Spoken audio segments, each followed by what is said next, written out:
mirada triste y sin contar el tiempo, así pasa los días José, un salvadoreño de 47 años que forma parte de miles de migrantes que Estados Unidos ha deportado a Centroamérica y a México. Antes de su deportación, José permaneció casi 10 meses encerrado en un centro de detención de la Agencia de Inmigración, un largo periodo que marcó su vida porque asegura que sufrió maltratos y desarrolló una hernia umbilical que lo doblaba de dolor, sin que las autoridades lo atendieran oportunamente. Porque en los centros de migración operan a la gente solamente que ya esté tirada en el suelo y que ya completamente esté casi en un segundo de vida para llevárselo en la ambulancia. Eso es lo que hacen los centros y todos lo sabemos, todo inmigrante que saben, lo único que le dan son pastillas para dolor, eso es todo. Para que ellos lo lleven a un hospital y cuando tienen una gravedad, casi ya solamente que ya vaya uno muriéndose totalmente. José vivió 17 años en Estados Unidos, donde nacieron sus 4 hijos, y abrió un pequeño negocio de construcción que empleaba a una decena de trabajadores. En 2018 regresó a El Salvador, pero lo secuestraron y balearon su vehículo, ocasionándole lesiones por las que fue operado. Decidió volver al país del norte por miedo a morir si se quedaba, pero allí su vida también corrió peligro durante los días de detención. Todavía convalecía de la cirugía que reparó su hernia cuando llegó la orden para su deportación. Y llegaron los primeros 3 queriéndome sentar, 3 hombres morenos, queriéndome sentar en una silla de ruedas. Yo no podía ni doblarme completamente. Y yo gritando y decía, déjenme que yo no puedo moverme. Deporten, si me van a deportar, depórtenme otro día. Ahorita yo no puedo, no, me duele mucho. ¿Sí? Entonces ellos no entendían. Entonces vino uno de ellos, varios, me agarraron de los pies, otro de acá, forzándome completamente y jalándome de la camisa, casi estrangulándome de esta manera. Estados Unidos deportó a José a inicios de abril en medio de la pandemia por COVID-19 que ha afectado al mundo. To unleash the full power of the federal government in this effort today, I am officially declaring a national emergency. A pesar de que el coronavirus ha golpeado con fuerza al país norteamericano, el gobierno del presidente Donald Trump mantuvo las deportaciones masivas hacia la región en los meses con más transmisión, despertando cuestionamientos sobre los riesgos de esa medida. Fui llevado a un hospital que se llama Fobi Hospital. En ese edificio habían como 3 o 4 pisos de infectados. Y aún los de seguridad dijeron que por qué me habían llevado ahí a mí a exponerme del virus. Entonces me operaron y luego que me operaron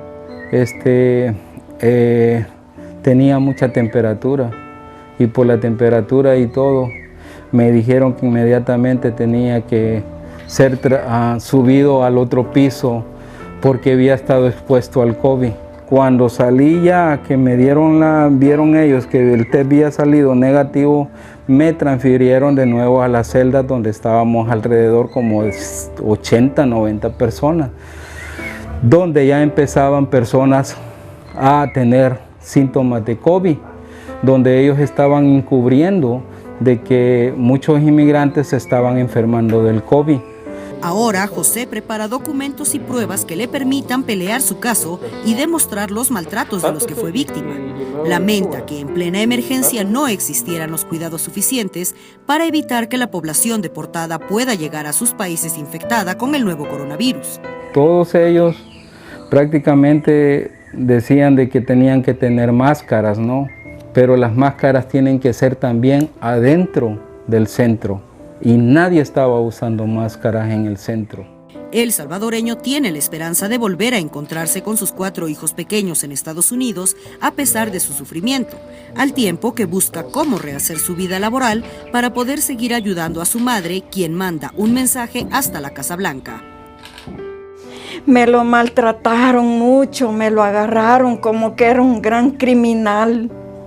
Y él no es nada criminal, él es bien, él nunca ha estado así por crímenes, nunca. Él no ha matado, él no ha hecho cosas. No, él es honesto. Él Él es bueno, Señor. Ronald Trump, ayúdamelo, Señor. A unos 600 kilómetros, el hijo de doña Chonita acaba de ser deportado del país norteamericano al norte de Guatemala. Como madre de 78 años de edad, Mónica no se imaginaba que tras 17 años, el reencuentro con su hijo estaría acompañado de un sentimiento de tristeza. ¿No te han llamado? Le preguntaba yo a mi hijo que vive aquí. ¿No te ha llamado Marvincito? No, me dijo. Y yo le he llamado y no me contesta. Que decir, ¿cómo iba a contestar si ni teléfono tenía? Pues. Hasta que mi yerno que vive en San Marcos, él mandó como comprar así. Él venía sin un centavo y no tiene. Pobrecito, me da lástima. Como no puede salir, no se puede salir a comprar. No, él está sin nada. Él le regaló un pantalón nomás, no, ¿por qué no? Adentro de las cárceles, yo nunca vi ninguna persona de los que trabajan ahí adentro, de los oficiales, nunca vi uno de ellos haciendo limpieza en los baños o limpiando el piso de adentro o cualquier lugar. Los únicos lugares a donde llevaban desinfectante y pasaban un trapo, uno de los mismos que trabajan ahí, de los oficiales, era en los teléfonos y en las mesas. Ni llevaron en Texas, ni en Nuevo México, ni en Luisiana. En ningún lugar llevaron jabón de manos para desinfectarse o algún tipo de desinfectante. No llevaron nunca. El tema es un problema psicosocial, ¿ya? Estas personas vienen de un encierro y llegaron a otro encierro, y muchos de ellos no tienen arraigo en su comunidad, o sea, no saben a dónde llegar, no tienen familia, amistades.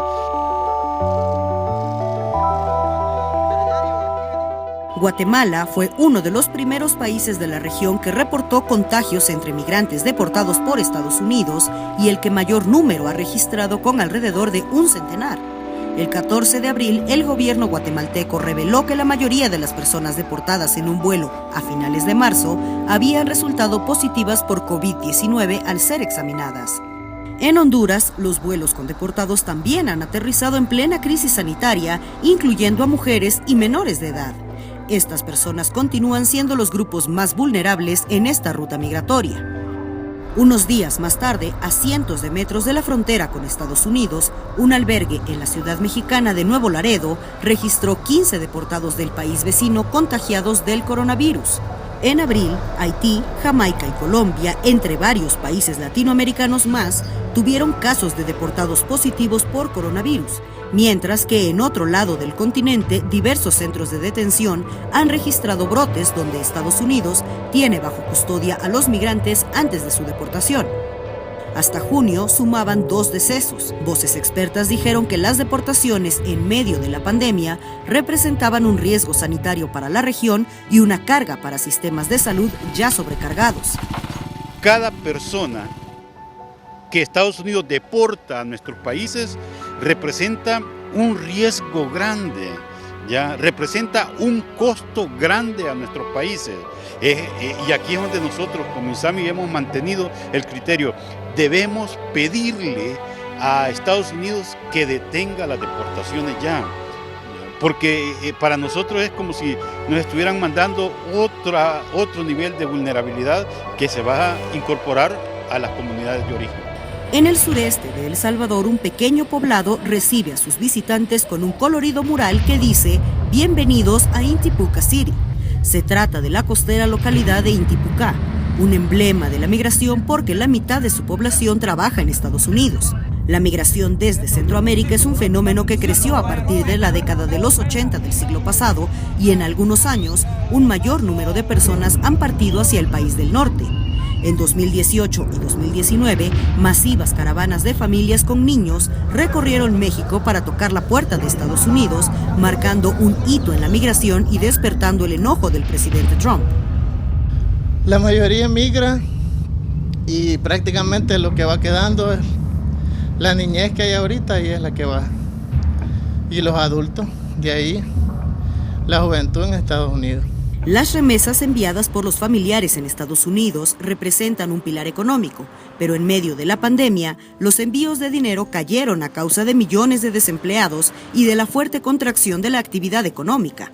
El Banco Central de Reserva de El Salvador indicó que las remesas hacia el país centroamericano se desplomaron 40% en abril y 18% en mayo. Hay mucha gente que tiene familiares allá en Estados Unidos que han estado trabajando y han estado pendientes de sus familiares que han dejado acá en Intipucá y han estado siempre tratando de ayudarles. El beneficio inmediato que tiene un país como Guatemala, igual Salvador y Honduras, al momento de tener población migrante, es que el sistema económico tiende a bajar de presión, pues es un flujo importantísimo, como expliqué, para Guatemala, de 10 u 11 mil millones de dólares. A 4.500 kilómetros de El Salvador está Los Ángeles. En esta segunda ciudad más poblada de Estados Unidos, muchos migrantes han continuado trabajando en medio de la pandemia, dejando de lado el temor a contagiarse de COVID-19 y en algunos casos el miedo a ser detenidos por su estatus legal, salen a diario a su empleo. Uno de ellos es Carlos López, un salvadoreño que emigró con la esperanza de que algún día pueda compartir con su esposa e hijos el sueño americano. A él le preocupa ser blanco de las autoridades migratorias por el simple hecho de que no sabe hablar inglés. Venimos aquí como todos a luchar, no importa lo que nos venga a la vida, pero le echamos ganas, ¿verdad? Eso de la epidemia no nos detiene. El señor Trump no nos detiene pues porque tenemos necesidad, tenemos familia. Y no solo los centroamericanos, sino hay personas a nivel mundial que los que vienen aquí vienen a echarle ganas. Otro caso es Arnulfo Rodríguez, un guatemalteco de 27 años que lleva 8 años en Estados Unidos y que no ha logrado regularizar su estatus legal. Para él, el reencuentro familiar, por ahora, es solo una ilusión. Nosotros no nos podemos quedar en casa porque por la misma razón que tenemos que trabajar para seguir luchando, para llevar de comer a nuestra familia y todo, y porque no tenemos apoyo del gobierno porque somos indocumentados y esa es la razón que nosotros tenemos que trabajar. Well, they're great employees, like all my employees are great employees. We have nice employees. We're a small business and we're like a family business. We're extended family employees, basically. Durante la pandemia, la administración del presidente Trump ha endurecido las medidas unilaterales en materia de migración. Bajo el pretexto de que se trata de medidas sanitarias, el presidente norteamericano dio órdenes de expulsar de forma expedita a migrantes centroamericanos. Asimismo, amenazó con imponer sanciones a países de la región que rechacen las riesgosas deportaciones. En abril, Trump amenazó con suspender la contribución de Estados Unidos a la Organización Mundial de la Salud. A finales de mayo, el republicano anunció una ruptura con el organismo, a pesar de que el país es el más afectado por la pandemia a nivel global. We will be today terminating our relationship with the World Health Organization and redirecting those funds to other worldwide and deserving urgent global public health needs. Hasta finales de junio, el país norteamericano superaba los 2.5 millones de contagios y las 120,000 muertes. Thank you Oklahoma, thank you. Y ahora con una definitiva terminación de relaciones entre el gobierno de Estados Unidos y la OMS. Es un mal precedente porque hoy se trata de la OMS, mañana podría ser cualquier organismo internacional, incluyendo en un momento dado hasta la propia Organización de Naciones Unidas. Lo veo como un error gravísimo que se está haciendo por parte del señor Trump, de sus asesores.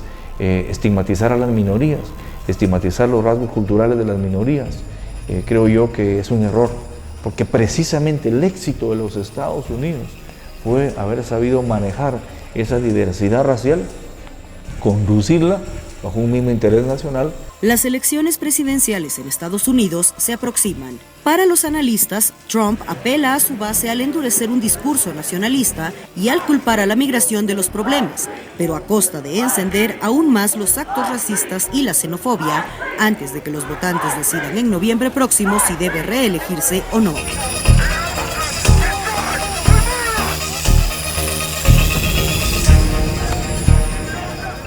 Los migrantes han sido, para el presidente Trump y para otros presidentes en otros contextos, siempre el chivo expiatorio de todo, ¿no? Digamos, en este caso, pues se les ve como la amenaza del contagio, cuando en realidad una persona contagiada no se puede ni mover de su cama.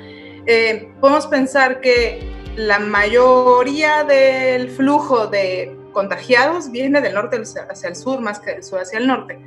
En lugar de reconocer ese trabajo esencial, ese papel en la economía que es vital, el problema, siento yo, es que puede aumentar el racismo, la xenofobia, simplemente porque en un contexto electoral el discurso antiinmigrante va a ser más fuerte y va a ser un discurso no solamente antiinmigrante pensando en el otro como, digamos, de manera cultural, sino que en realidad va a haber problemas económicos, y sabemos que cuando hay escasez de trabajo, el primer chivo expiatorio es justamente el inmigrante. La emergencia mundial que tenemos va a defender la vida, que ahorita olvidémoslos un poco de la política, sino es el rescatar las vidas, ¿verdad? En este momento, que es lo más principal.